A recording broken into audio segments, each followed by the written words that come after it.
Netflix Thailand has dropped a film called Once Upon a Star, which takes us back to 1970s Thailand. The film pays homage to a time when 16mm silent films, live dubbings, and outdoor movie screenings were flourishing. Some of these experiences were unique to Thai movie-going culture, so I want to do further research on this bygone era.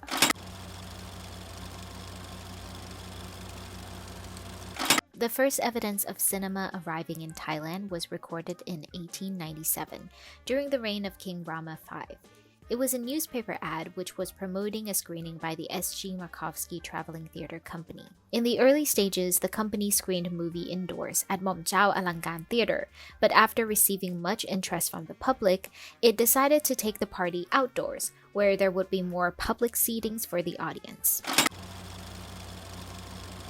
But outdoor cinema didn't really take off until post-World War II, when local filmmakers began experimenting with leftover 16mm film stock, previously used for newsreels. These films were really popular because it was cheaper and faster to make, as 16mm films didn't have embedded audio recordings. At the time, its available counterpart 35mm films were a standard practice in Hollywood, providing better color and sound quality, but they were 5 times the cost. When the Cold War approached, 16mm films were still the preferred method of filmmaking.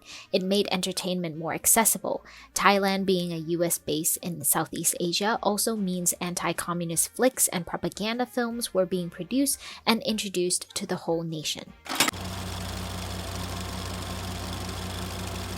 Entertainment, like other commodities, had a sort of trickle-down effect. These 16mm silent film rolls were screened in first-class and second-class cinemas in the capital, then it was passed down to cinemas in major provincial cities, before being handed down to the traveling outdoor cinema troupes. These troupes also have a hierarchy among them, starting from Lompa, which literally means movies projected against strung-up fabrics. These are groups which usually tour around cities and charge audiences a lower entry price than indoor cinemas. Then there's the pharma cinema troupes that will screen films for free, in exchange for a sort of commercial break in the midst of the runtime. Usually the crew wouldn't continue the film if they haven't hit their sales target. Imagine if that happened on YouTube. These screenings usually took place at temples. People would meet up and camp out on newspapers or banana leaves to watch these screenings. It was also sort of the carnival fair vibe with pop-up stalls and unique movie snacks like giant Rice Krispies and sliced up sugar canes. During its peak, these traveling cinema groups would be hired for all types of gatherings. Weddings, funerals, after a religious ritual.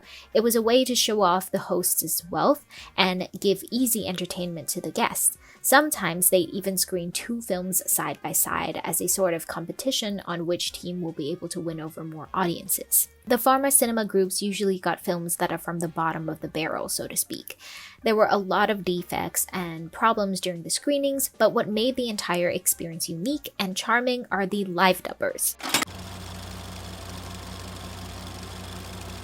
These 16mm films were shot and screened without audio, so live dubbers were essential to first-class cinemas all the way to the pharma cinema groups. Everyone was using them. Some of these voice actors would impersonate more than one caricature, switching between male and female lead, the villain, and even making other sound effects like gunshots. Many talented dubbers would memorize the script beforehand and add their own comedic inserts, or they just straight up roast someone from the audience or the Merchants. It's like another art form and storyline was being reinterpreted, rewritten, and told in real time. In 1977, the Thai government also put a tax on importing foreign films, so a lot of 16mm movies in this era were regarded as Hollywood knockoffs, or fast-produced digestible entertainment, sort of the TikTok of that era. Actor Mitchai Bancha, who only had 13 years in the industry, shockingly starred in multi-genres of over 300 films, meaning he was moving from set to set within a day. He'd probably have gone on to be in more projects had he not plunged into a literal death drop from a helicopter stunt. With the death of this famous film star and the rise of 35mm talkies, 16mm films began to fall in popularity. Later in the 90s, the introduction of digital media, TV broadcasts, foreign films, and big franchise cinemas in malls completely squashed these open cinema businesses and by extension the art of live dubbing. Bringing us up to date, the irony is not lost upon viewers that a good chunk of films were being produced and distributed exclusively through these streaming services. Such films like Once Upon a Star, which pays homage to the collective experience that is filmmaking and cinema going, aren't even being screened in any public cinema.